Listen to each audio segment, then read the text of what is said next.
Hello everyone, this is Suraj. Welcome back to our channel education for educators.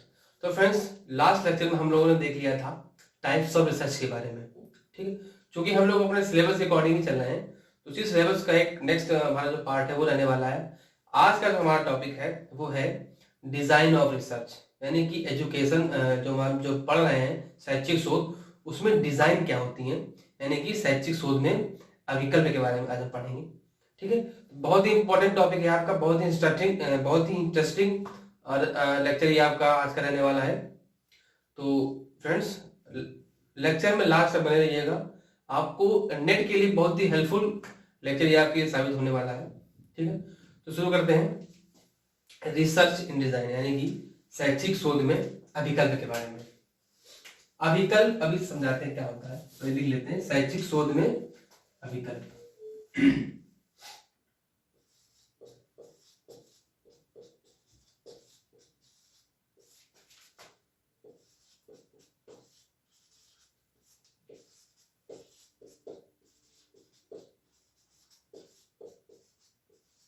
शैक्षिक शोध में अभिकल्प।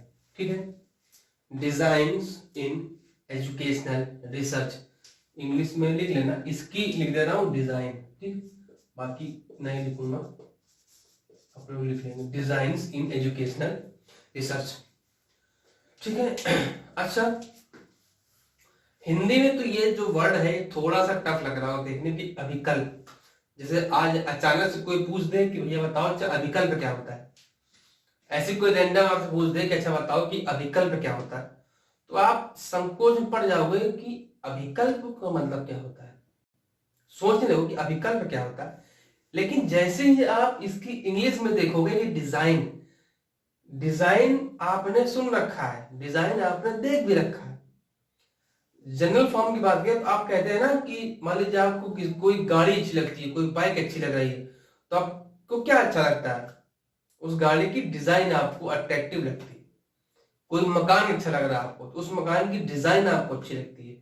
कोई कपड़े आपको अच्छे लग रहे हैं तो उस कपड़े की डिजाइन, उस कपड़े की बनावट आपको अच्छी लगती है ना। तो इस डिजाइन शब्द से तो हम परिचित होते हैं, क्योंकि ये इंग्लिश वर्ड है जो इंग्लिश में ही फेमस हो गया। लेकिन हिंदी में क्या होता है अभिकल्प। तो हिंदी अपनी जो भाषा है वो थोड़ी सी क्लिष्ट है अकॉर्डिंग टू इंग्लिश, क्योंकि इंग्लिश में ये पर्सनल में था इसलिए डिजाइन। अब हिंदी में भी हम उसको डिजाइन ही लिख देते हैं, डिजाइन, लेकिन हिंदी में क्या होता है विकल्प। तो अब डिजाइन से आप परिचित समझ गए हो कि डिजाइन क्या होती है। कोई भी चीज हमको आकर्षित लग रही है तो हम क्या बोलते हैं, भाई उसकी डिजाइन बड़ी अच्छी है ना। उस घर का नक्शा या उस घर की डिजाइन बड़ी अच्छी लग रही है हमको, वो साइकिल की डिजाइन बड़ी अच्छी है, वो साड़ी डिजाइन बड़ी अच्छी है ना, वो कपड़े बड़े अच्छे लग रहे हैं मुझको। ठीक है, तो ये होता है डिजाइन। अब इसी डिजाइन को हमको पढ़ना है किसमें, अपने एजुकेशनल रिसर्च में। तो एजुकेशनल रिसर्च में डिजाइन क्या होती है समझिएगा।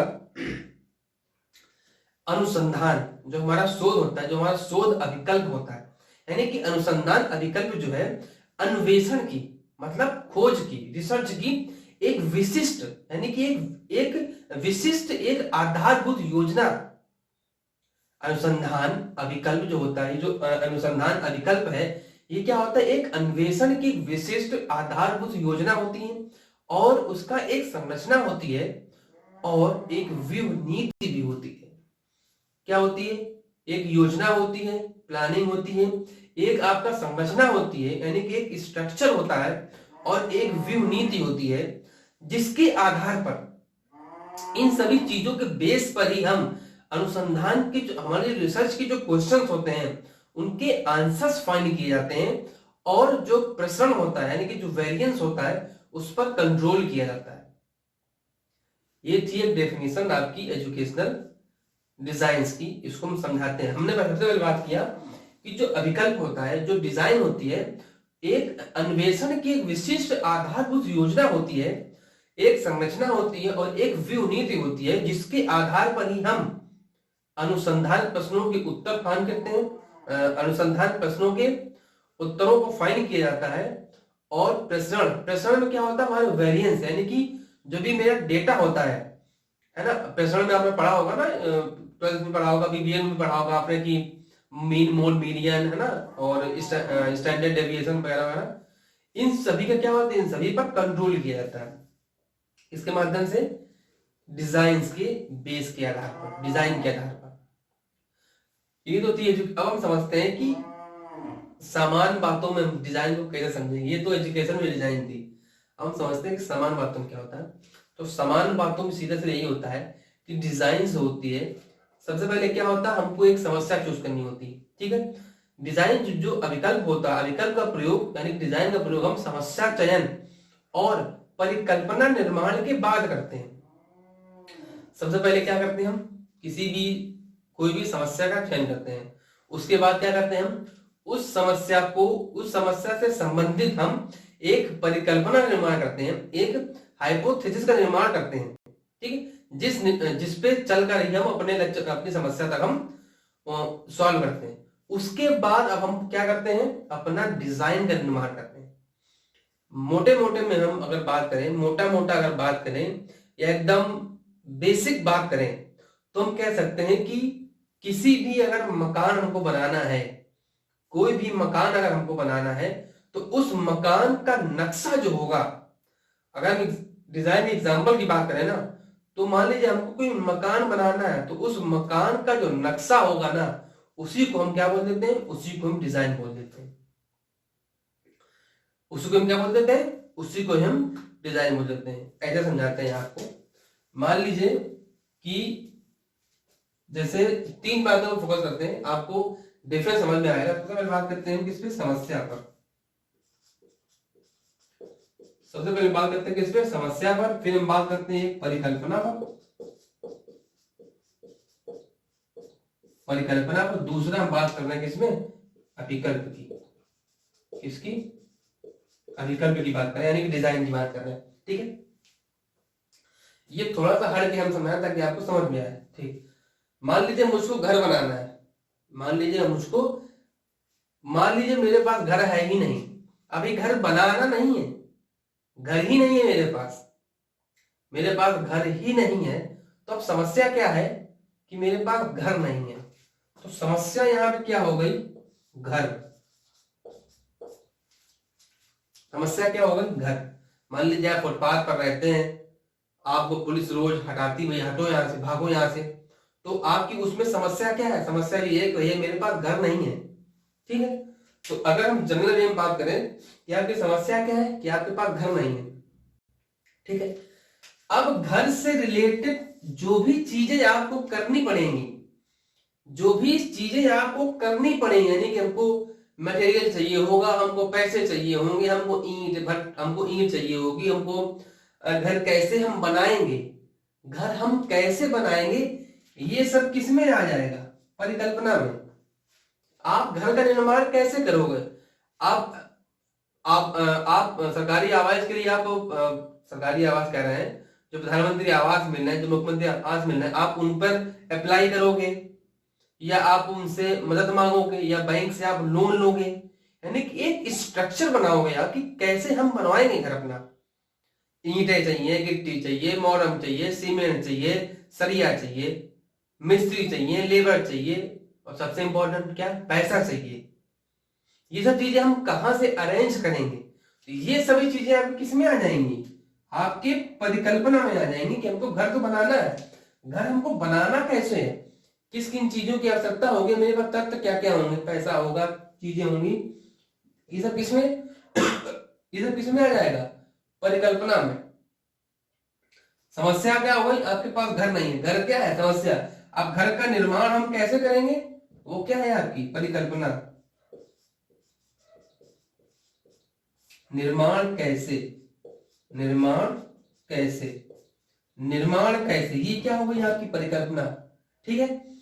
अब जब आप ये परिकल्पना बना लोगे ना कि हमको अच्छा ये चीजें चाहिए, अच्छा ये चाहिए, अच्छा ये चाहिए, अब आप क्या करोगे, अब आप बनाओगे अभिकल्प की डिजाइन, कि हमको घर बनाना कैसा है।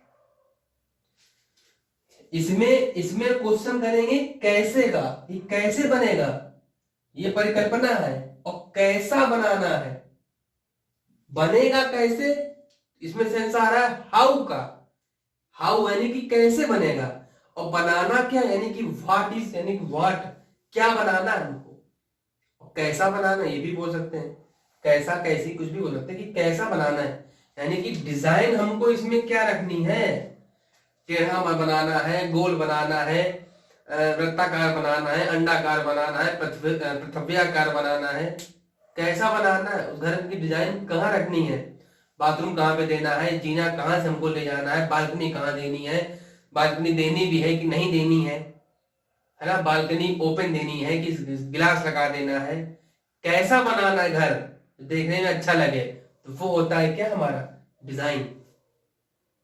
वो क्या होता है डिजाइन। आई होप आपको समझ में आया होगा कि डिजाइन किसे कहते हैं। अंतर समझ में आया होगा कि डिजाइन में और परिकल्पना में अंतर क्या है। परिकल्पना क्या होती है, हमको चीजें कैसे बनानी है, कैसे हमको इकट्ठा करना है, फॉर्मेशन कैसा रहेगा, ठीक है। और जब अभिकल्पना का क्या होता है, हमको कैसा बनाना है, ठीक है, उसका डिजाइन, यानी कि तरीके से कह सकते हैं कि ब्लूप्रिंट क्या रहेगा, उसका नक्शा। तो इसमें क्वेश्चन में क्या, तो अभिकल्प में क्या आ जाएगा, घर का नक्शा। अगर हमें घर बना रहे हैं तो जो घर का नक्शा होगा वो आपके डिजाइन में आ जाएगा। और घर में जो हम ईंटों का व्यवस्था करें, यानी कि पैसे का व्यवस्था, पैसे कहाँ से लाएंगे, ईंट कहाँ से लाएंगे, गिट्टी कहाँ से लाएंगे, है ना, मोरम कहाँ से लाएंगे, सरिया कहाँ से लाएंगे, ये सब किस में आ जाएंगी, सभी की आपकी आ जाएंगी परिकल्पना में। तो ये था आपका डिजाइन, मोटा मोटा ये था आपका डिजाइन। आई होप समझ में आया होगा। बहुत बेसिक से समझाया है डिजाइन क्या होता है, डिजाइन, ठीक है। एजुकेशन में बात करें तो यही आपको बताना है कि अनुसंधान अभिकल्प अन्वेषण की एक विशिष्ट आधारभूत एक योजना होती है, एक संरचना होती है और एक व्यू नीति होती है, जिसके आधार पर हम अनुसंधान के प्रश्नों का उत्तर फाइंड करते हैं और हमारे जो प्रश्न होते हैं, यानी जो वेरिएंस होते हैं, यानी जो तथ्य होते हैं, उस पर हम नियंत्रण करते हैं, उस पर हम कंट्रोल करते हैं। और एक पॉइंट ये, एक इंपॉर्टेंट पॉइंट ये है कि डिजाइन का निर्माण जो है वो समस्या चयन तथा परियोजना निर्माण के बाद करते हैं। डिजाइन का निर्माण हम परियोजना चयन के बाद करते हैं। ये पॉइंट आपको ध्यान रखना है कि डिजाइन का निर्माण समस्या चयन और परियोजना और परिकल्पना निर्माण के हम बाद में करते हैं, ठीक है। ये थी हमारी डिजाइन। क्या थी हमारी डिजाइन। अब डिजाइन होती है भैया आपके सिलेबस में दी गई है 3 प्रकार की। कितने प्रकार की, 3 प्रकार की।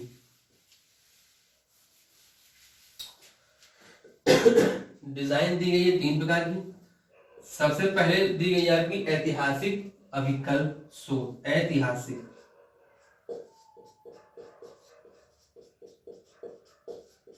ऐतिहासिक शोध अभिकल्प। ऐतिहासिक शोध अभिकल्प। दूसरा दिया गया आपका वर्णनात्मक शोध अभिकल्प। वर्णनात्मक रिसर्च को हम पढ़ चुके हैं ना, जब हमने पढ़ा था टाइप्स ऑफ रिसर्च। यहाँ पे हम डिटेल में पढ़ने वाले अब। तो वर्णनात्मक शोध अभिकल्प, वर्णनात्मक शोध अभिकल्प। और तीसरा है हमारा प्रयोगात्मक शोध अभिकल्प। प्रयोगात्मक शोध अभिकल्प, ठीक है। प्रयोगात्मक शोध अभिकल्प, ठीक है। तो आज हम पढ़ने वाले हैं ऐतिहासिक शोध अभिकल्प के बारे में। बिल्कुल डिटेल में पढ़ेंगे, एक एक पॉइंट इसमें हम चर्चा करेंगे। तो आइए शुरू करते हैं ऐतिहासिक शोध अभिकल्प के बारे में। क्या होता है भाई, इसको इंग्लिश में क्या बोलते हैं, historical research design. Historical research design. अब चूंकि इसके नाम में ही ऐतिहासिक है, ऐतिहासिक के नाम में ही क्या है, ऐतिहासिक किससे बना है, इतिहास। इतिहास मतलब हिस्ट्री, यानी कि हमारा जो भूतकाल था। तो ऐतिहासिक शोध क्या होता है, ऐतिहासिक शोध का संबंध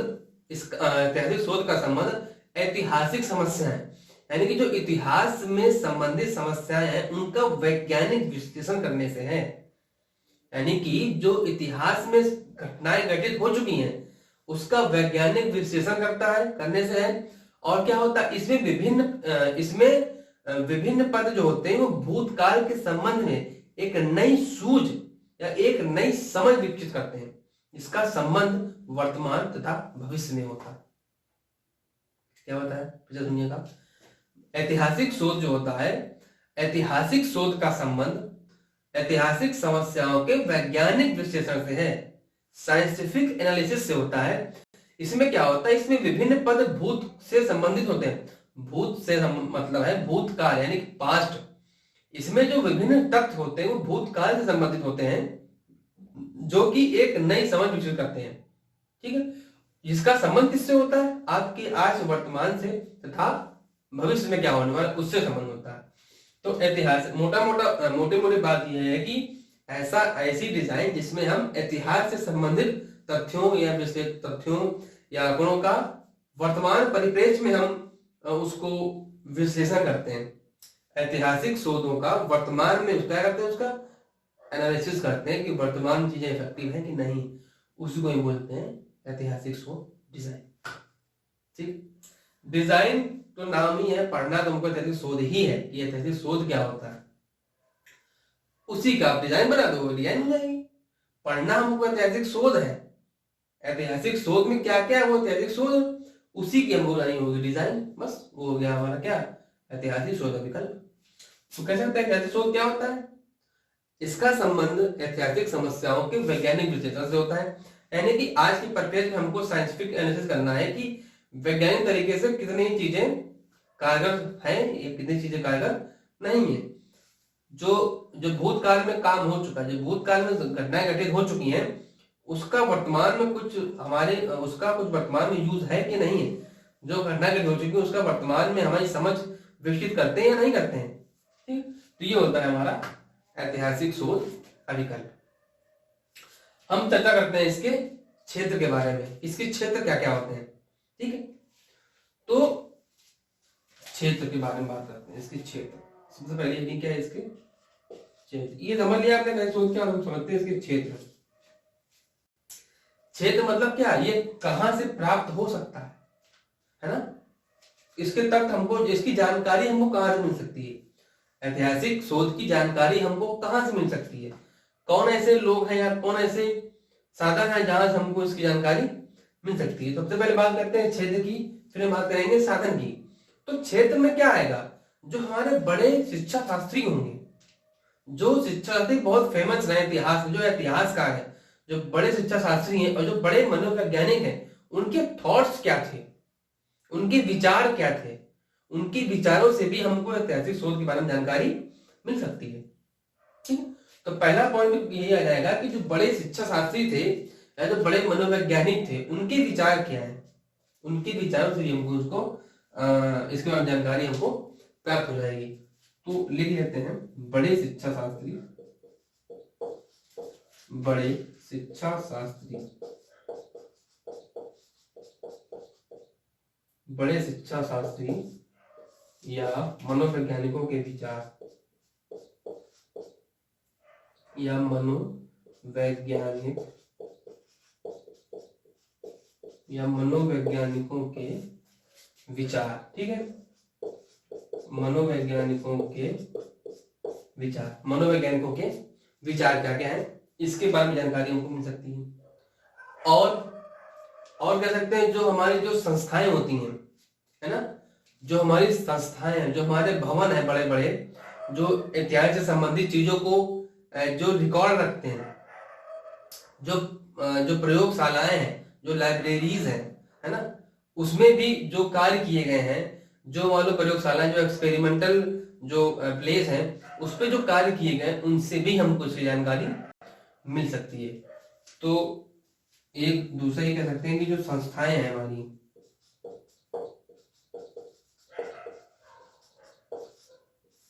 संस्थाओं या जो प्रयोगशालाएं हैं, संस्थाएं या जो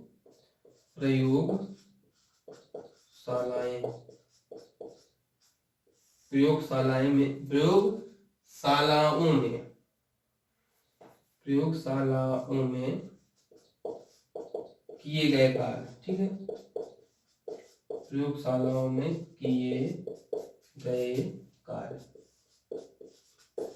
तो हमको इन सभी चीजों की जानकारी मिल सकती है कि जो हमारे बड़े शिक्षा शास्त्री होंगे, जो हमारे जो बड़े फेमस जो साइकोलॉजिस्ट होंगे, जो हमारे एजुकेशनिस्ट होंगे, उनके क्या थॉट्स रहे, उनके क्या विचार रहे थे, उससे भी हमको जानकारी मिल सकती है। और जो हमारे जो संस्थाएं हैं बड़ी बड़ी, जो हमारी प्रयोगशालाएं हैं, उसपे भी कुछ कार्य किए गए होंगे, तो उससे भी जानकारी हमको मिल सकती है। ठीक है, अब हम बात करते हैं कि आंकड़े प्राप्ति के साधन क्या क्या है। ये तो क्षेत्र हो गए।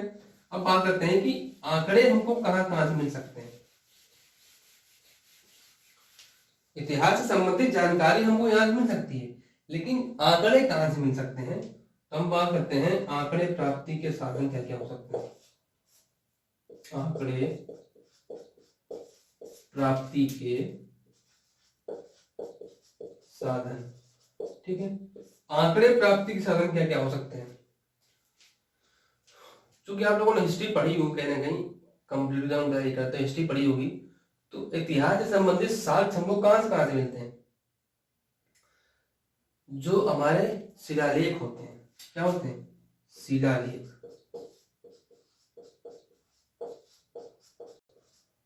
शिलालेखों से, जो बड़े बड़े अभिलेख हैं, अभिलेखों से, ठीक है, अभिलेख।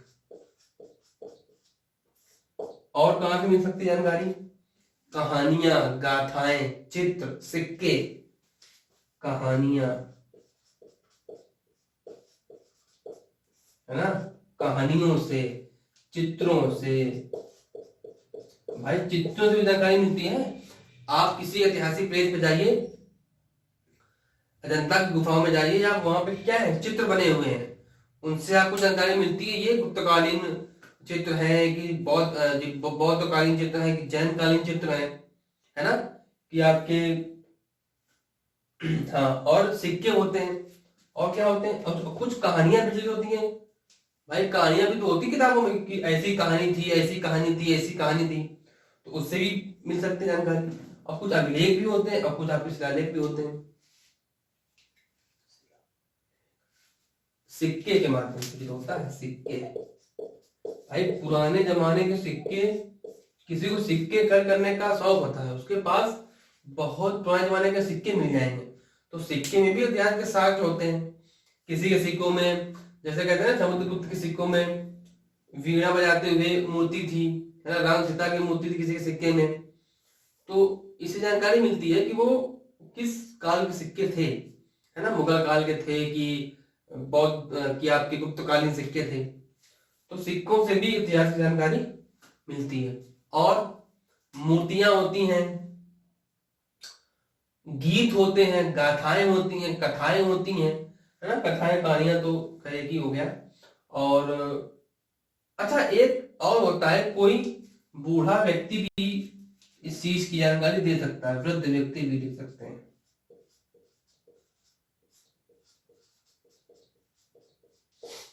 वृद्ध व्यक्ति, है ना, मान लीजिए आपको पता करना है कि भैया अंग्रेज कैसे थे। हम लोगों ने तो अंग्रेजों को देखा नहीं है, रियल में तो देखा नहीं है अंग्रेजों को, पहले देखा था नहीं, अब देखते हैं, ताजमहल में आते हैं, कहीं उन्हें तो अंग्रेज मिलते हैं। अब ये वो अंग्रेज नहीं है, ये नए अंग्रेज हैं। अगर हम बात करें कि जिन्होंने हमारे ऊपर शासन किया था, वो अंग्रेज कैसे थे, क्या आपने किसी को देखा था।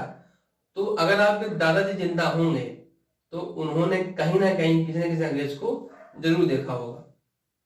तो उसकी जानकारी किससे मिलेगी आपको, किसी वृद्ध व्यक्ति, यानी कि आपके दादाजी या उनके दादाजी से।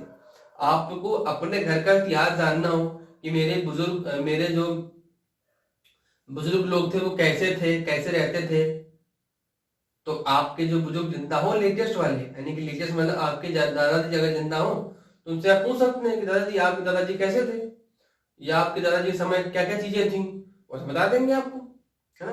तो हमको इतिहास से जानकारी किसी बूढ़े व्यक्ति से भी मालूम चल जाती है, ठीक है। तो ये थे कुछ आपके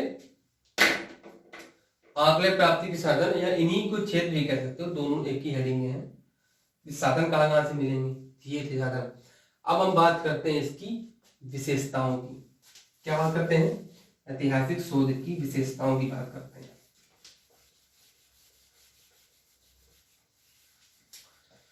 हम बात करते हैं इसकी विशेषताओं की, इसकी कैरेक्टरिस्टिक्स।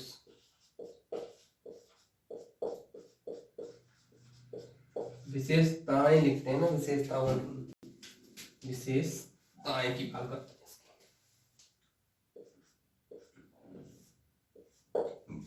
विशेषताएं, सबसे पहली विशेषता, ऐतिहासिक शोध की सबसे पहली विशेषता ये होती है कि जो इसके तथ्य होते हैं, जो इसका डाटा होता है ना, वो अपरिवर्तनीय होता है। अपरिवर्तनीय मतलब आप उसमें परिवर्तन नहीं कर सकते। ऐसा नहीं है कि आपको मिला कुछ है, आप दिखाओ उसको कुछ रहे हो। आपको मिला कुछ है और आप उसको दिखा कुछ रहे हो, तो ऐसा नहीं है। आपको एज इट इज, जैसा आपको मिला है कोई साक्ष्य, मान लो आपने किसी क्षेत्र में खुदाई करी, अब आपको जैसी मूर्ति मिली हो, जैसा सिक्का मिला, कुछ भी प्राप्त हुआ हो, तो आपको एज इट इज वैसा को वैसा दिखाना होता है, बिना उसमें कोई भी इंटरफेयर या कोई भी चेंजमेंट करके। तो ऐतिहासिक शोध अभिकल्प की एक प्रमुख विशेषता ये होती है कि जो उसके तथ्य होते हैं ना, ये जो उसके डाटा होता है ना, वो अपरिवर्तनीय होता है, उसमें आप परिवर्तन नहीं कर सकते। तो पहले कह सकते हैं जो तथ्य होता है, ये जो तथ्य होता है वो अपरिवर्तनीय होता है, अपरिवर्तनीय होता है। ठीक है, जो तथ्य होता है वो अपरिवर्तनीय होता है। ठीक है। अच्छा, उसके बाद दूसरी विशेषता ये होती है इसकी कि अगर मान लो अगर तथ्य परिवर्तित कर दिए गए तो क्या हो जाएगा, तो कह सकते हैं कि पक्षपात की संभावना होती है। इसमें कह सकते हैं कि पक्षपात की संभावना बहुत प्रबल होती है, पक्षपात की संभावना।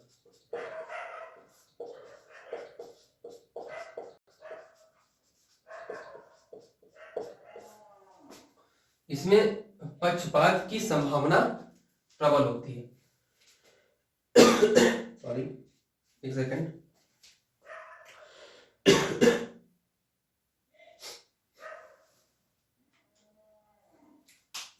पानी थोड़ा सा लेता हूं।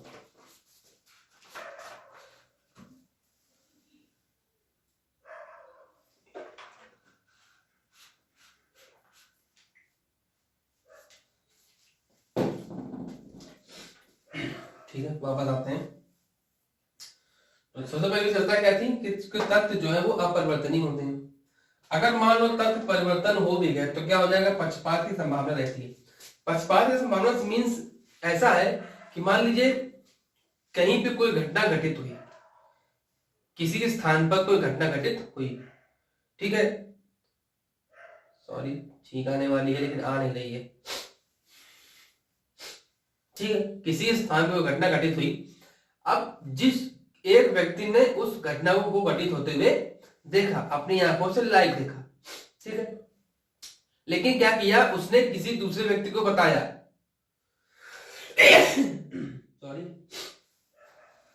सॉरी, तो क्या हुआ कि उसने उस घटना को घटित होते हुए बताया किसी दूसरे व्यक्ति को। अब उस व्यक्ति ने घटना घटित होते देखी नहीं, उसको जैसा बताया, अब वो क्या करेगा, किसी तीसरे आदमी को बताएगा।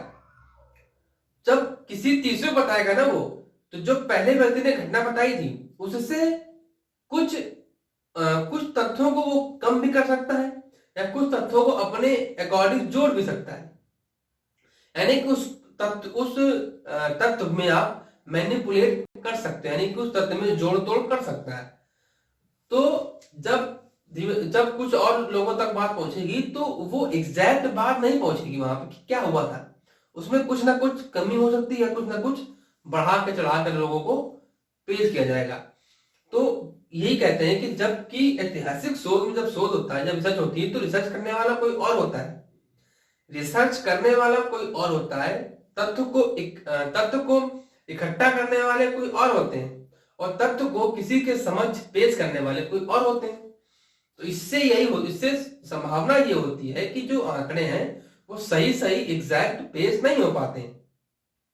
इसीलिए कहा जाता है कि इसमें पक्षपात की संभावना भी होती है।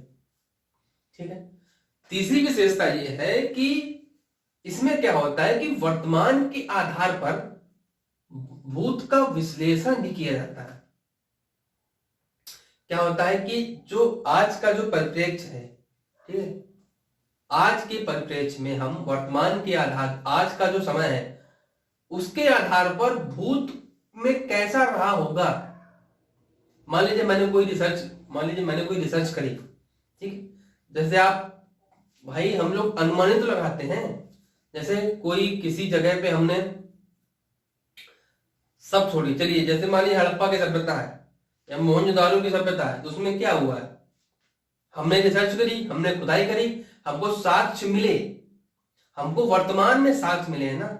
वर्तमान में शायद हड़प्पा की खोज शायद 1821 में हुई थी, एग्जैक्ट नहीं पता, 1821, तो 1821 में तब क्या था, तब वर्तमान था।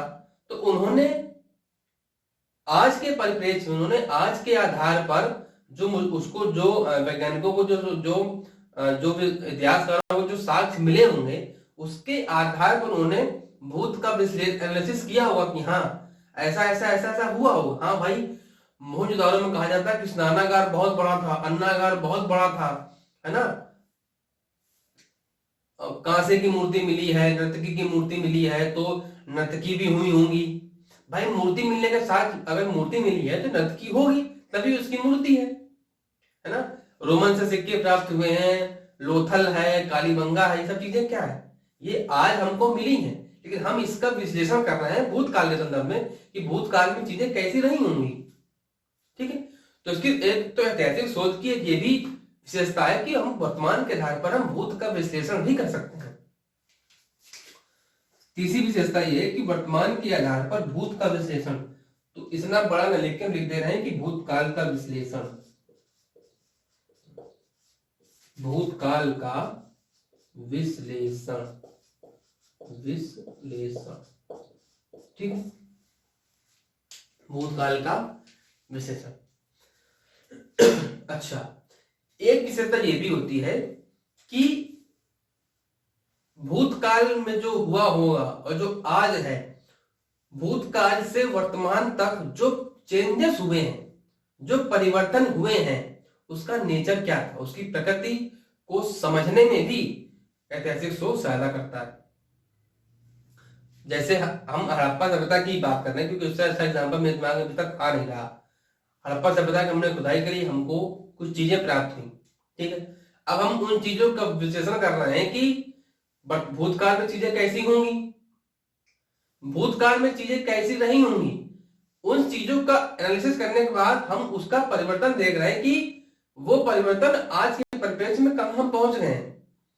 पहले ईंटों के घर थे, है, पक्की ईंटें थी, नालियां थी, नक्काशी होती थी, लोग माचिस वाचिस तो थी नहीं उस समय, आग जलाते थे, उसका प्रयोग करते थे। अब आज के परिप्रेक्ष्य में क्या है, परिवर्तन आ गया ना। आज हम साइंस का युग है, बहुत आगे आ चुके हैं। तो ऐतिहासिक शोध की एक विशेषता ये भी होती है कि परिवर्तन की प्रकृति क्या रही, चेंजेस किस किस प्रकार से हुए हैं, भूतकाल से लेकर के वर्तमान तक क्या क्या परिवर्तन हुए और कैसे कैसे परिवर्तन हुए, क्या क्या स्टेप रहे होंगे, तो उसकी प्रकृति समझने में भी सहायता करता है कौन, हमारा ऐतिहासिक शोध। तो लिख सकते हो कि परिवर्तन की प्रकृति समझने में सहायक। चौथा पॉइंट क्या है, परिवर्तन की प्रकृति समझने में सहायक, परिवर्तन की प्रकृति समझने में सहायक, ठीक है, समझने में सहायक, समझने में सहायक, ठीक है। ये कुछ विशेषताएं बहुत सारी हो सकती हैं, सबको डिस्कस करना तो शायद एक क्लास में नहीं हो पाएंगी, तो ये कुछ विशेषताएं हैं, ठीक है। अब जब इसकी कुछ विशेषताएं होती हैं तो आपको तो पता ही है कि समस्याएं भी होती हैं। भाई हर चीज की दो चीजें होती हैं, एक उसके गुण होते हैं, एक उसके अवगुण होते हैं। तो गुण तो हमने देख लिया है, अवगुण हम थोड़ी देर बाद में देखेंगे, उससे पहले हम देखेंगे कि इसके ऐतिहासिक शोध के उद्देश्य क्या होते हैं, ऑब्जेक्टिव्स क्या होते हैं, ठीक है, उद्देश्य समझते हैं कि क्या उद्देश्य होते हैं। आइए आपको लेक्चर समझ में आ रहा होगा, समझ में आ रहा होगा, ठीक है। बने रहिए, लास्ट तक बने रहिए। आपको ये नेट में बहुत हेल्प करेगा, क्योंकि नेट में सीधा सीधा क्वेश्चन नहीं आता, इसी ऐतिहासिक शोध में घुमा के पूछेगा वो, भैया बताओ ऐतिहासिक शोध की विशेषताएं कौन कौन सी नहीं होती हैं। विशेषताओं से पूछ देगा कि कौन सी विशेषता नहीं होती है। क्योंकि आपने ऐतिहासिक शोध पढ़ रखा है कहीं ना कहीं, तो विशेषताओं को आप छांट लोगे आंसर में कि हाँ ये विशेषता हो सकती है, ये विशेषता नहीं हो सकती है ना। आगे प्राप्ति साधन बोलेगा, भैया आगे प्राप्ति के साधन बताओ, कहाँ कहाँ साधन प्राप्त। तो क्या अगर पूछे कि वर्तमान से हम भूतकाल का आगे प्राप्त कर सकते हैं, तो नहीं कर सकते। वर्तमान में कोई काम हो रहा है उसे भूतकाल में हम कैसे प्राप्त कर सकते हो यार भाई। वर्तमान में कोई हो रहा है तो भूतकाल के आगे कैसे प्राप्त कर सकते हो, या भविष्य के आगे कैसे प्राप्त कर सकते हो, है ना। उसके लिए भूतकाल की कुछ चीजें भी तो होनी चाहिए। अब शिलालेख भूतकाल में होते हैं, चित्र जो पहले बन चुके हैं उसके हम संबंधित जानकारी कर सकते हैं, मूर्तियां जो बन चुकी हैं उससे हम हेल्प ले सकते हैं, है ना। कोई बूढ़े व्यक्ति होंगे उनसे हम हेल्प ले सकते हैं। अब हम बात करते हैं इसकी उद्देश्य की, इनकी इसके क्या उद्देश्य है। उद्देश्य, चलो सबसे पहला उद्देश्य की अगर बात करें सबसे पहला उद्देश्य यही है कि जो हमारा वर्तमान है, जो हमारा ये प्रेजेंट टाइम चल रहा है, ऐतिहासिक शोध क्या करता है, वर्तमान को समझने में सहायता करता है कि हमारा वर्तमान कैसा है। अगर ऐतिहासिक शोध ऐसा था तो वर्तमान में क्या क्या चेंजेस हुए, हमारा वर्तमान किस प्रकार का है, उसका विश्लेषण करने में हमारी मदद करता है कौन, ऐतिहासिक शोध। तो सबसे पहला पॉइंट यही हो गया क्या कि वर्तमान को समझना। क्या हो गया, वर्तमान को समझना। ठीक है, वर्तमान को समझना। अच्छा, दूसरा पॉइंट क्या हो जाएगा, वर्तमान को समझना है भाई, इतिहास से हमने क्या सीखा। वर्तमान को समझने के लिए हमने इतिहास से क्या सीखा। इतिहास में अगर कोई घटना घटित हुई थी तो क्या वो उसका प्रभाव वर्तमान में तो नहीं है, तो हम वर्तमान को भी तो समझेंगे कि वर्तमान में क्या चीजें चल रही हैं। ठीक है, अब जब हम वर्तमान को समझ लिया तो हम भविष्य के लिए भी सतर्क रहेंगे। मान लो कोई घटना इतिहास में घटी होगी, जैसे कोई अभी जो कोरोना वायरस ही आप ले लो, अब तो इतिहास बन चुका कोरोना वायरस, भैया 2020 में आया था। तो अब कोरोना वायरस इतिहास में आया था, भीषण महामारी फैलाई थी उसने। अब हमको उसको वर्तमान में समझना है कि क्या उसका वर्तमान में तो कोई इफेक्ट नहीं आ रहा है, क्या उसका प्रभाव वर्तमान में तो नहीं है। ठीक है, वर्तमान में है, अभी के हमें भविष्य के लिए भी सतर्क रहना है कि ऐसा ना हो कि भविष्य में वो वापस से बीमारी आ जाए। ठीक है, तो ऐतिहासिक शोध का पहला उद्देश्य क्या होता है कि वर्तमान को समझना है, और दूसरा उद्देश्य क्या होता है कि वर्तमान को समझने के साथ साथ भविष्य के लिए भी हमको सतर्क रहना है, भविष्य के लिए भी हमको सजग रहना है। तो दूसरा उद्देश्य हो गया कि भविष्य के लिए सतर्क रहना। क्या हो गया, भविष्य के लिए सतर्क रहना। भविष्य के लिए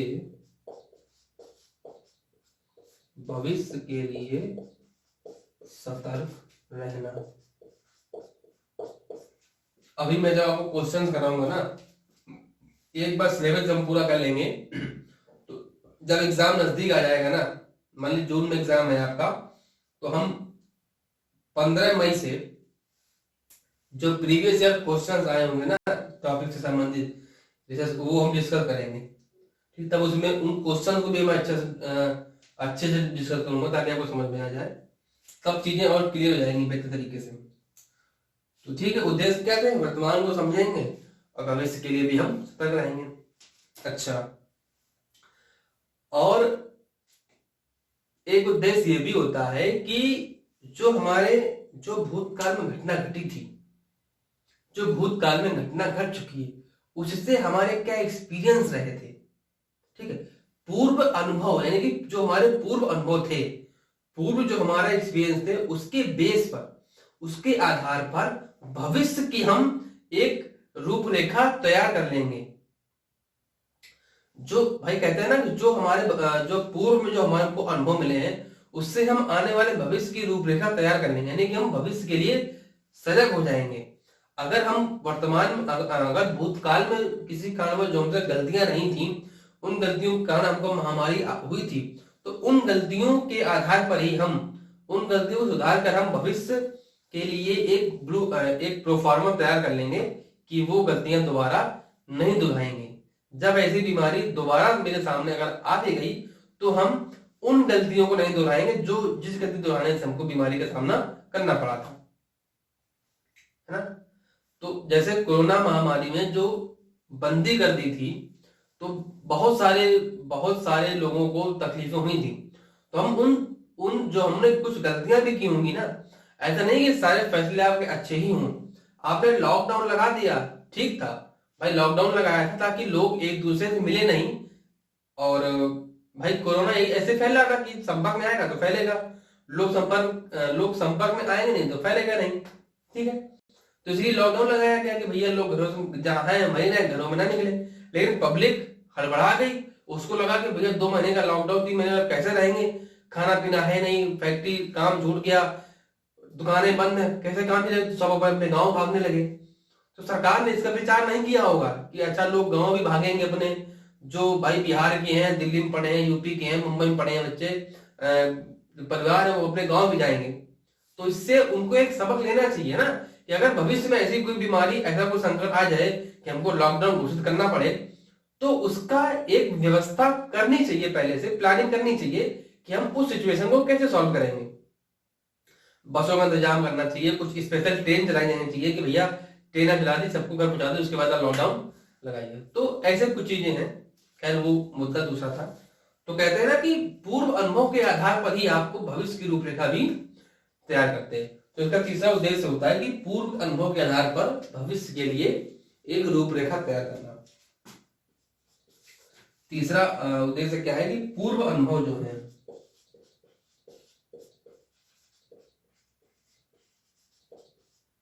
पूर्व अनुभव के आधार पर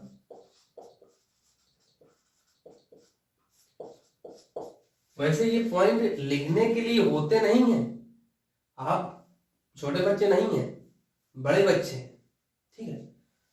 क्योंकि जब आप रिवीजन करो तो एक कॉपी में पॉइंट टू पॉइंट लिख लिया करो, इसलिए मैं लिखा देता हूं कि आप इन पॉइंटों को याद कर लो, ताकि अगर आप इस पॉइंट को याद कर लो ना, तो आपको अब ये वर्तमान, मान लीजिए यही लिखा हुआ वर्तमान को समझना, तो अब वर्तमान को समझने पे आप एक पैराग्राफ अपने आप लिख सकते हो, कोई भी एग्जाम्पल लेकर। अब पूर्व अनुभव के आधार पर भविष्य के लिए रूपरेखा तैयार करना, जैसे मेरे सामने एग्जाम्पल याद आ गया कोरोना वायरस का, तो आपके सामने भी कोई एग्जाम्पल याद आ जाएगा, भैया पूर्व अनुभव में हमने ऐसा सा होना चाहिए था, इसमें हमने ऐसा सा करना है। तो इसको नोट कर लिया, इसलिए लिख देते हैं पूर्व अनुभव के आधार पर भविष्य की रूपरेखा तैयार करना। भविष्य की रूपरेखा तैयार करना, भविष्य की रूपरेखा तैयार करना, रूपरेखा तैयार करना, ठीक है। अब ये मत पूछना कि रूपरेखा क्या होता है। रूपरेखा क्या होता है, जब आपको ऐसे लिखते हो, सबसे पहले क्या लिखते हो, रूपरेखा। सबसे पहले हम उसका इंट्रोडक्शन लिखेंगे, फिर हम उसके कुछ परिभाषाएं लिखेंगे, फिर हम उसके कुछ गुण बताएंगे, फिर हम उसके कुछ दोष बताएंगे, है ना। जैसे मैं आपको पढ़ा रहा हूँ, जैसे मैं इसी एग्जाम्पल, जैसे मैं आपको पढ़ा रहा हूँ, तो मैंने पहले रूपरेखा बनाई थी कि अच्छा पहले मैं डिजाइन के बारे में बताऊंगा, फिर मैं उसके क्षेत्र कौन कौन से हैं उसके बारे में बताऊंगा, फिर मैं उसको आंकड़े कहाँ से मिले हैं वो बताऊंगा, फिर मैं उसकी विशेषताओं के बारे में बताऊंगा, फिर मैं उसके उद्देश्य बताऊंगा, और फिर मैं उसकी लास्ट में क्या बताऊंगा, उसके समस्याओं के बारे में बताऊंगा। तो इसी को ही बोलते हैं क्या, रूपरेखा। समझे, इसी को क्या बोलते हैं, रूपरेखा। ठीक है, तीसरा पॉइंट क्या होगा, पूर्व अनुभव के आधार पर भविष्य की रूपरेखा तैयार करना। अच्छा, इसका एक उद्देश्य ऐतिहासिक शोध विकल्प का एक उद्देश्य ये भी होता है कि जो अतीत में जो घटनाएं घटित हो चुकी हैं, अतीत यानी कि भूतकाल, पास्ट, जो पास्ट में घटनाएं घटित हुई थी, उनका इवेल्युएशन भी करता है कौन, ऐतिहासिक शोध, उनका मूल्यांकन भी करता है। तो चौथा पॉइंट आपका आ जाएगा अतीत की घटनाओं का मूल्यांकन या पूर्व घटित घटनाओं का मूल्यांकन, कुछ भी लिख सकते हो, है ना। मैं लिख देता हूं क्या, अतीत के प्रभाव का मूल्यांकन कर सकते हो। इफेक्ट ऑफ पास्ट, पास्ट का इफेक्ट क्या था उसका हमको मूल्यांकन पढ़ना है। यानी कि जो घटना घटित हुई थी, जो पास्ट में घटना घटित हुई थी, उसका इफेक्ट समाज में क्या पड़ा था, उसका इफेक्ट समाज में क्या पड़ा था, इसका हमको मूल्यांकन भी करना है। जैसे कोरोना वायरस ही एग्जाम्पल या उसे समझा दूं कि कोरोना वायरस जब आया था तो उसका प्रभाव क्या पड़ा था लोगों में दहशत थी, लोग घर से बाहर नहीं जाना चाहते थे, और जाना भी नहीं